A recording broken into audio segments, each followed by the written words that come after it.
আসসালামু আলাইকুম দর্শক, কল্পনা মেটালের ফ্যাক্টরিতে এই মুহূর্তে প্রচুর এমএস বক্স দরজার কাজ চলমান আছে। আপনারা ভিডিওতে দেখতেই পাচ্ছেন, অবশ্যই অনেকগুলো চৌকাঠ এখানে রেডি আছে। পাশাপাশি আমার এই পাশেও বেশ কিছু চৌকাঠ রেডি আছে। কক্সবাজার থেকে আমাদেরকে 9টি দরজা অর্ডার করেছিলেন আফজাল সাহেব। পাশাপাশি রংপুর থেকে শামীম ভাই আমাদেরকে বেশ কিছু দরজা অর্ডার করে। এখানে একটা সিঙ্গেল দরজার কাজ চলছে। এখানে কিছু চৌকাঠ আছে যেগুলো আমরা এখনো কাজ শেষ করতে পারি নাই। পাশাপাশি এখানেও কিছু চৌকাঠ রাখা আছে যেগুলো আমরা কাজ শেষ করে ডেলিভারি করে দিব। পাশাপাশি কিছু দরজা রেডি হয়ে গেছে, যেমন এখানে কয়েকটা কাঠ ডিজাইনের দরজা আছে, এখানে ভুট্টা টব এবং সূর্য ডিজাইনের বেশ কয়েকটি দরজা আমরা রেডি করে ফেলেছি, যেগুলো আমরা 2-1 দিনের মধ্যে কাস্টমারের ঠিকানায় ডেলিভারি করে দিব।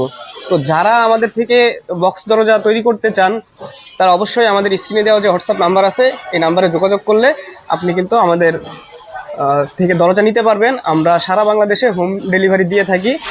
পাশাপাশি আরেকটু জিনিস আমি বলে দেই, আমাদের যে চৌকাঠগুলো আপনি দেখতে পাচ্ছেন, এই চৌকাঠগুলো কিন্তু আমরা 16 গেজের চৌকাঠ ব্যবহার করি। এটার থিকনেস দেখলেই আপনি বুঝতে পারবেন 16 গেজের চৌকাঠ। এবং ফিনিশিংগুলো একটু দেখুন, আপনি বুঝতেই পারবেন না যে আসলে কোথায় কাটা ছেঁড়া করা হয়েছে। একদম নিখুঁত ফিনিশিং দিয়ে আমরা তৈরি করে থাকি। পাশাপাশি এই যে পাল্লার শিটগুলো আপনারা দেখতে পাচ্ছেন, এই পাল্লার শিটগুলো কিন্তু 22 গেজের ডাবল ডিজাইন শিট, অর্থাৎ এই পাশে যে ডিজাইনটা আছে দরজার উল্টা পাশেও সেম একই ডিজাইন করা আছে। একটি দরজার সাথে যে জিনিসগুলো থাকে সেটা হচ্ছে দুই পাশে 2টা হ্যাশবল থাকে, 2টা ধরনই থাকে, আর উল্টা পাশে একটা করে সিটকারি থাকে। তবে কেউ যদি এরকম ডোর ভিউ লাগিয়ে নিতে চান তার জন্য আপনাকে 300 টাকা অতিরিক্ত পে করতে হবে।